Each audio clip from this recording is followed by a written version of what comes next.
Sir, an unexpected ship has been detected. The alert crackled through the bridge with a sense of urgency that immediately caught everyone's attention. The message came through the ship's speakers, the voice of the officer on the bridge ringing out clearly in the tense, focused silence. Each member of the crew instinctively turned towards the source of the voice, feeling the gravity of the unexpected announcement. The captain, who had been reviewing navigation data, immediately turned to the officer who had delivered the message. His face remained composed, his expression the practiced calm that was expected of an officer of his experience. Still, there was an unmistakable sharpness in his gaze, a subtle but unmistakable hint of apprehension, mixed with something else, an alertness honed by countless encounters, each one more unpredictable than the last. "Whose ship is it?" he asked, his voice steady but tinged with a hard edge. Without delay, the officer moved to his console, fingers flying over the display as he called up information and consulted the database, his face set in concentration. After a moment, he turned back to the captain, who was watching him intently, waiting for the answer. "It appears to be a human ship, sir," he replied, almost reluctantly, as if the very words carried a certain weight, a subtle unease that rippled through the air and settled over the bridge like an invisible shroud. The captain's eyes narrowed slightly. The information seemed to linger in his mind, a complex web of thoughts and memories processing the data. After a pause that felt longer than it was, he spoke again, his voice carrying a calm but decisive authority. "Send standard human acknowledgement message number 4, he ordered, referencing a protocol that was well known but rarely used, a protocol specifically reserved for encounters with humans. The officer nodded immediately. "Aye, Captain. Sending standard human acknowledgement," he confirmed. His voice was steady, but those closest to him could see the slight tightening of his jaw as he keyed in the message, transmitting it across the vastness of space to the foreign vessel. As the message left their ship, an eerie, expectant silence settled over the bridge. Every crew member was on edge, eyes darting between their instruments and the captain, as if watching for the slightest indication of a response. They held their breath, hardly daring to even shift in their seats, the silence becoming a near tangible thing, thick and oppressive, laden with the weight of unspoken fears and unanswered questions. Then, finally, a soft but unmistakable beat broke the silence. A small indicator light on the communication panel blinked to life, signaling the long-awaited response. The officer glanced at the display, then back at the captain. "Message received," he said, his voice barely concealing his relief. "The human ship reports all is good and wishes us well." The words seemed to release a pent-up tension that had been building on the bridge. And as one, the entire crew let out a collective sigh of relief, a release of breath they hadn't realized they had been holding. It was almost an audible sound, a ripple of quiet breaths filling the space as they allowed themselves to relax, if only slightly. All eyes turned toward the view screen, where the human ship was visible as a distant, small, silver speck against the vast, star-speckled blackness. They watched as the ship drifted, moving silently through space, its course steady and unchanging as it passed a mere 1,000,000 kilometers from their location, a proximity that felt both breathtakingly close and terrifyingly vulnerable. They watched as the human vessel went about its purpose, seemingly harvesting energy from the solar furnace that illuminated this sector of the galaxy. It was a mesmerizing sight, watching the energy fields crackle around the foreign ship, siphoning and redirecting the raw power of a star. Then, as suddenly as it had appeared, the ship adjusted its course and drifted out into the emptiness, a sparkling glimmer of white light that gradually faded until it vanished completely from view. "Continue the survey mission," the captain instructed, his voice steady once more. "And include the human ship in the report." "Aye, Captain," replied the officer, his fingers returning to the controls as he resumed his duties. But as he worked, he cast a few lingering glances in the direction where the human ship had disappeared, the memory of the encounter still vivid in his mind. Standing near the back of the bridge was a small group of newly transferred officers, their uniforms freshly pressed, watching the exchange silently. Reagan was among them, a recent arrival and one of 17 others waiting for their transfer acceptance paperwork to be approved. They had each observed the human encounter, absorbing every word and gesture, the unusual tension between the senior officers, the sense of gravity that had hung over the bridge like a dense fog. The atmosphere was thick with unspoken questions, a curiosity that buzzed just beneath the surface, though none of the new arrivals dared to voice them. The captain's gaze eventually settled on them, his expression steady, thoughtful, as if assessing each of them individually. Then, with a quick, decisive motion, he cleared their transfer paperwork on the console and dismissed them with a wave. They nodded respectfully, Reagan included, and exited the bridge, each carrying the weight of what they had just witnessed. As he moved through the corridors, Reagan's mind replayed the encounter on the bridge, his thoughts swirling with questions he couldn't shake. The way the officers had reacted, the careful choice of words, the tension in the air, it all hinted at something much larger, something that felt half-hidden, like a secret lurking just beneath the surface of their knowledge.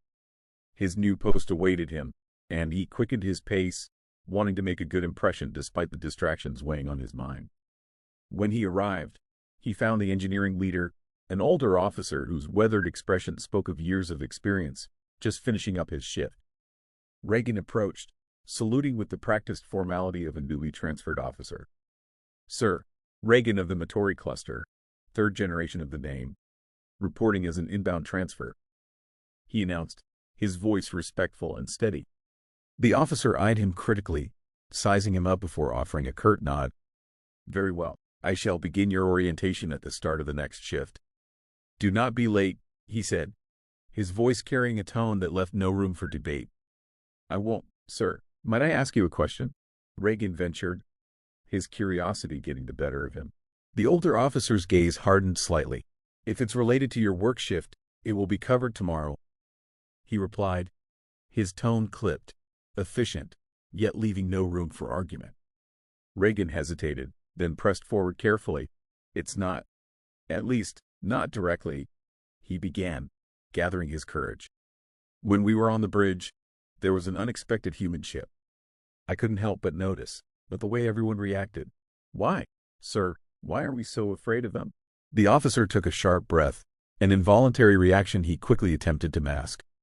But Reagan noticed the flicker of unease that crossed his face, the way his eyes narrowed slightly as he chose his words carefully, as if considering whether to respond at all. "I presume there was no incident, correct?" he asked. Reagan nodded. "Yes, sir, no incident." The officer sighed, as though weighing the risk of sharing information that was both dangerous and forbidden. His voice softened, becoming almost contemplative. "Reagan of the Matori cluster, third of your name. You will do well to never ask such questions again," he said. "But since the only way to learn the first time is to ask, I will answer, this once." Reagan's heart pounded in his chest, sensing he was about to learn something crucial. "But why? They only tell us the 7 standard messages, when to use each, and to never, ever board a human vessel." "Why?" The officer looked at him, his expression unreadable. "There are many in the fleet who think the humans are unkillable, shape-shifting demons," he began. "And they let their superstitions rule their minds. Some believe that even speaking of humans can somehow summon them, draw them from the far reaches of the universe. But this much is true. No one who has ever boarded a human ship has returned. Not alive, not dead. Boarding a human vessel is, simply put, a death sentence." The officer's gaze became distant, as if haunted by memories he couldn't shake. Any ship that has ever dared to attack a human ship has in turn been boarded. There are stories that humans are massive beings, towering at 300 centimeters, able to break through any barrier. Others describe them as being barely taller than you or, as some say, they are bipedal. Others claim they have multiple legs, or even extra arms. The stories vary because the humans destroy any record of them that might exist. Our fleets are left only with tales, each one more terrifying than the last. Reagan swallowed, his voice barely above a whisper. "But how? How is that possible?" The officer's voice dropped, taking on a sinister tone. "They do not destroy the ships they attack. They leave them drifting, crippled, with just enough life support to call for help. The survivors are those who do not resist. But those who attempt to fight back are met with a violence that's unparalleled. If you ever find yourself on a ship that tries to engage a human vessel, your best option is to hide. And don't even think about reaching for a weapon." Reagan felt a chill run through him, a shiver that seemed to settle deep in his bones. "And our weapons, they don't work?" The officer shook his head. "Their units withstand temperatures and forces we can barely comprehend. Our weapons, our handheld energy beams, they don't even phase them." It would take industrial-grade beam cutters to damage them, and those are not something we have lying around in our arsenal. Our ships are built to fight other ships, not to combat the sort of technology and strength the humans bring to bear. But even that wouldn't be enough to stop them. Reagan stood in stunned silence, processing the officer's words. "So, what can we do?" he asked, barely able to keep the disbelief from his voice. The officer's eyes darkened, his face hardening as though the very thought of humans stirred a deep, ingrained fear in him. "You don't fight them. You avoid them at all costs.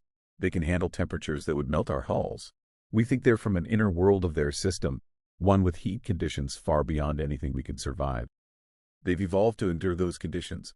That's why, when they board a ship, their heat-resistant suits bake our atmosphere before we even reach fighting range. You'll see people collapse from heat exhaustion, not because the humans have even drawn a weapon, but because their mere presence cooks the air around them." Reagan's mind was reeling. But why not just shoot them? If we can't stop them physically, surely we could destroy their ship before they board.